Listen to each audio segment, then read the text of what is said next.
Right. Every now and then, a car company does something, well, something that makes you wonder if the entire design department has been on a 3-day bender fueled by nothing but industrial-strength glue and optimism. They unveil a car so monumentally wrong that the entire world stops, points, and has a jolly good laugh. The critics sharpen their pencils, the public recoils in horror, and you just know someone, somewhere, is about to be fired. It's a glorious, public, multi-million-pound cock-up, a catastrophe, a disaster of biblical proportions. But here's the thing about disasters. Sometimes, just sometimes, they're not disasters at all. Sometimes, what looks like a monumental mistake turns out to be brilliant. A stroke of genius disguised as utter madness. These are the cars that were laughed out of the room, derided, mocked, and written off as complete failures. The ugly ducklings, the black sheep, the ones that broke all the rules, and offended every single purist on the planet. And yet, against all odds, they succeeded. They didn't just survive, they thrived. They found a following. They changed the game. They became icons, and most importantly for the bean counters in Stuttgart or Detroit or Tokyo, they made an absolutely biblical amount of money. Today, we're looking at 10 of the greatest automotive mistakes ever made. The cars that proved everyone wrong and laughed all the way to the bank. And on that bombshell, let's begin. Let's start with what is, quite possibly, the undisputed heavyweight champion of automotive ugliness, the Pontiac Aztek. Honestly, look at it. It's a riot of mismatched angles, gray plastic cladding, a face only a blind mother could love. When this thing crawled onto the stage in 2001, the gasp was audible from space. It was universally loathed, a punchline for an entire industry. Sales were, to put it mildly, abysmal. But then, a funny thing happened. A small strange group started to buy them. They discovered what was underneath. Clever, a center console that doubled as a removable cooler box, an inflatable mattress in the back, a tent that attached to the rear, a mobile campsite, ridiculously practical, a car for people who didn't care what anyone else thought. Then a certain TV show about a chemistry teacher came along. Suddenly, it was cool. A cult icon of anti-establishment defiance. A billion-dollar lesson in the power of being different. If the Aztek challenged norms, the Fiat Multipla was the final exam set by a professor who'd lost his mind. A face like a frog surprised by a tax audit. A weird bulge under the windscreen for another set of lights. The Italian press was merciless. Space duck. And worse. But get inside. Everything changes. 2-tiered design, 6 seats, 2 rows of 3, sofa with mates vibes. Enormous, airy, light, with a massive boot and fantastic visibility, and good to drive. Practical buyers loved it. Taxi drivers, big families, cheap to run, incredibly versatile. More useful than a Swiss Army knife. A functional gem wearing its weirdness proudly. Ah, the Toyota Prius. Back in 1997, it was weird. A cheese wedge running on petrol and witchcraft. People laughed. It was slow, odd, quiet. The antithesis of petrolhead passion. But Toyota doesn't make stupid bets. Fuel would rise, eco-concern would grow. It became a status symbol of virtue, and the maths worked. Tiny fuel use, huge savings, quiet, comfy, relentless reliability.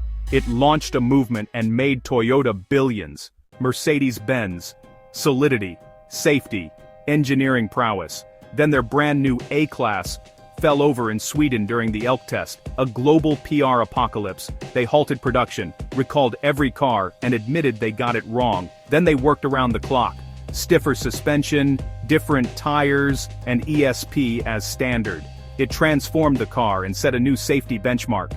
Everyone scrambled to add ESP. The A-Class sold strongly, and Mercedes' safety rep grew stronger. The Porsche 911, 1997. Brought the 996 fried egg headlights and the first water-cooled flat 6. Sacrilege, they cried.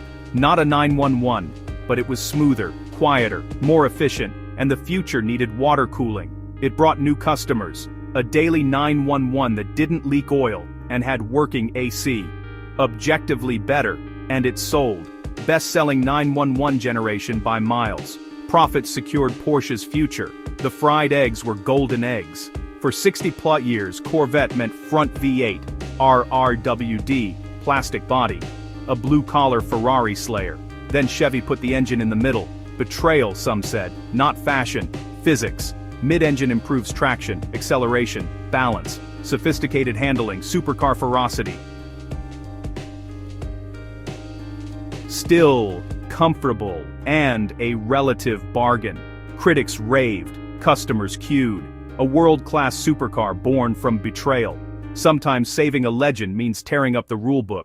The Nissan Skyline GT-R, Godzilla.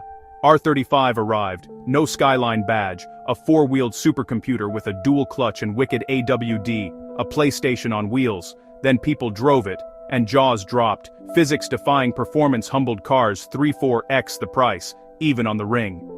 The mistake?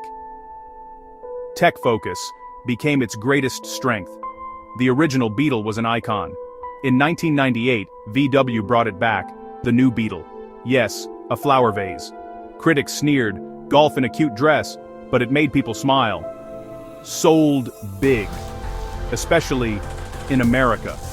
It revived VW's image and kicked off a retro design wave. BMW's new Mini.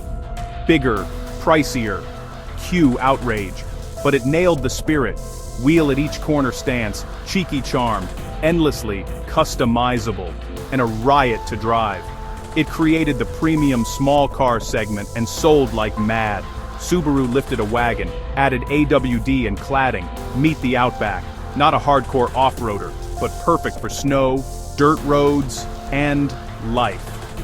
More efficient than big SUVs, better on-road, just as practical. It basically invented the crossover and defined Subaru for a generation. So there you have it. 10 cars that were meant to be failures. What happens when designers are too brave, engineers too clever, or marketers a bit mad? They were mocked, ridiculed, written off, and then made fortunes. Icons are the ones that dared to be different, sometimes plain ugly. A bad first impression isn't the end. Innovation looks like madness at first. Next time a reveal makes you spit your tea, pause. You might be looking at a billion-dollar revolution.